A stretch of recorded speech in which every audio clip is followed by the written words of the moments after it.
Hello from the treadmill. It's Sunday and I finished my training, doing my glutes and doing my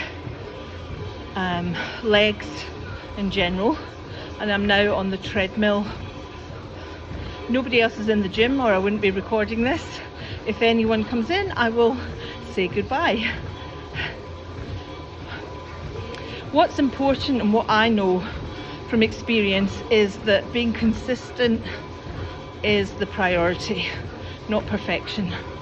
I have been a perfectionist in the past, but then that's all or nothing thinking, not very helpful.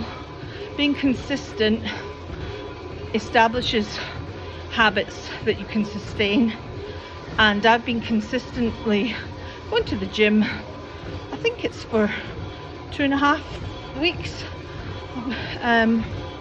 Regardless, it's feeling good. It doesn't necessarily get easier. I think the mind likes to challenge us and we have to overcome unhelpful thinking.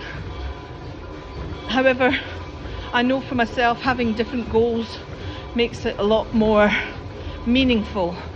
So I've got a health goal, which is to lose 100 pounds in a year, as well as put my type 2 diabetes into remission, and to become a body weight that's within the health ranges of our norms.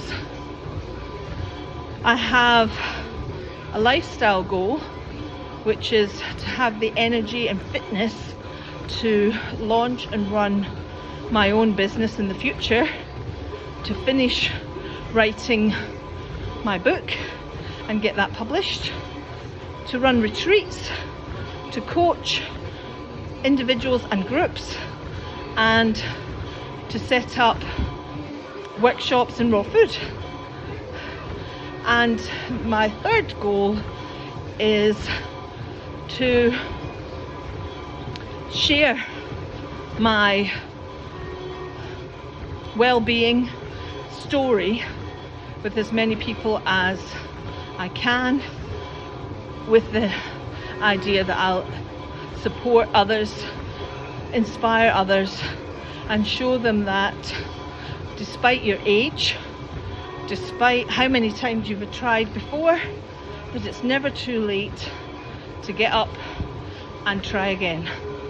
And having tried many different things in my life and been in the fitness and wellness industry for over 40 years, I know it firsthand as personally, and I know it as a professional.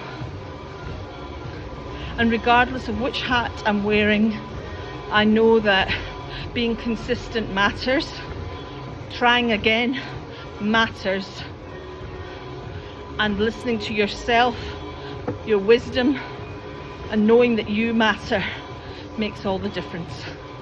I've had some lovely comments recently from new people and from people who've been in my life from different aspects of my life, and it's been wonderful for your support. I truly am grateful. Thank you.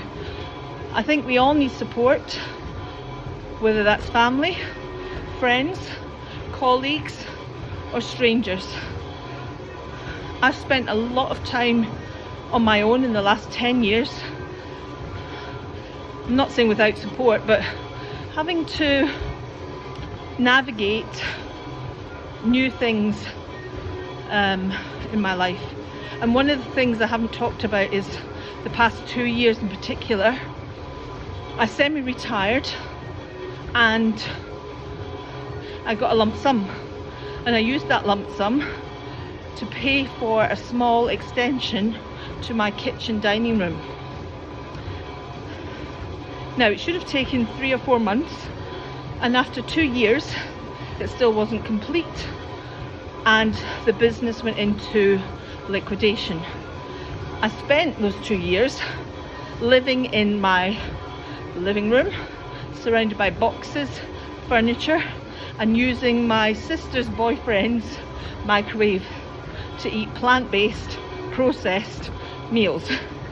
Consequently, put on weight.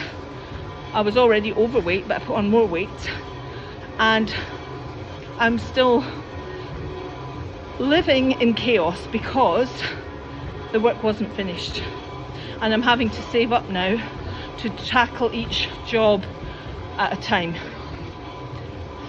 Now I could choose to sit and do nothing, but I'm going to get myself as fit as possible and get my house finished. If I have to do some of it myself, then so be it.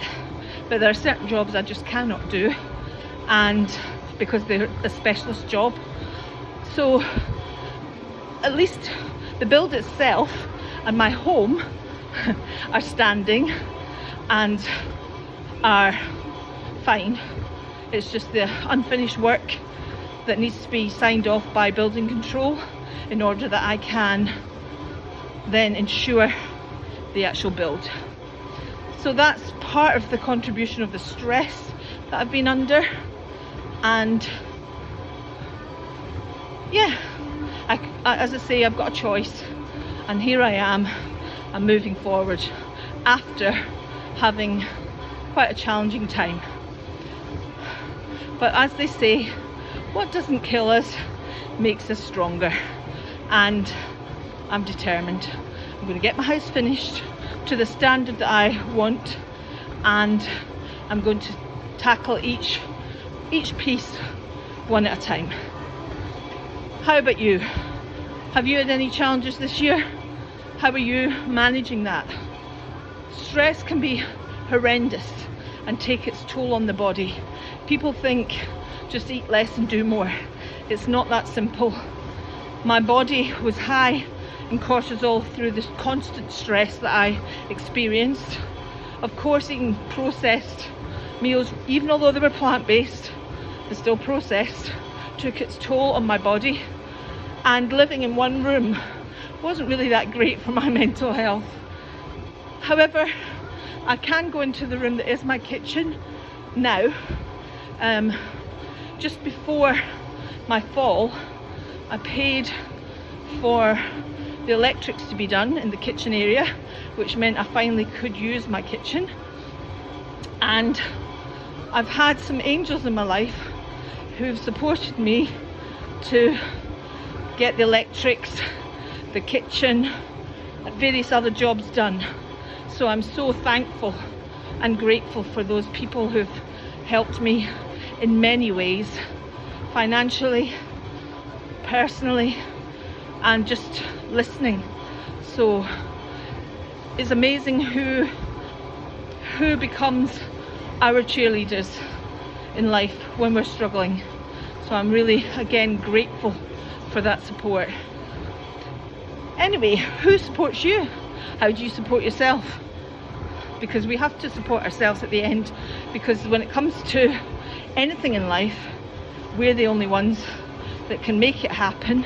And when we take that step, other people can come forward and support us in whatever way that means for them. I thank you for watching today and listening, and I look forward to talking to you tomorrow. Have a great Sunday. Bye.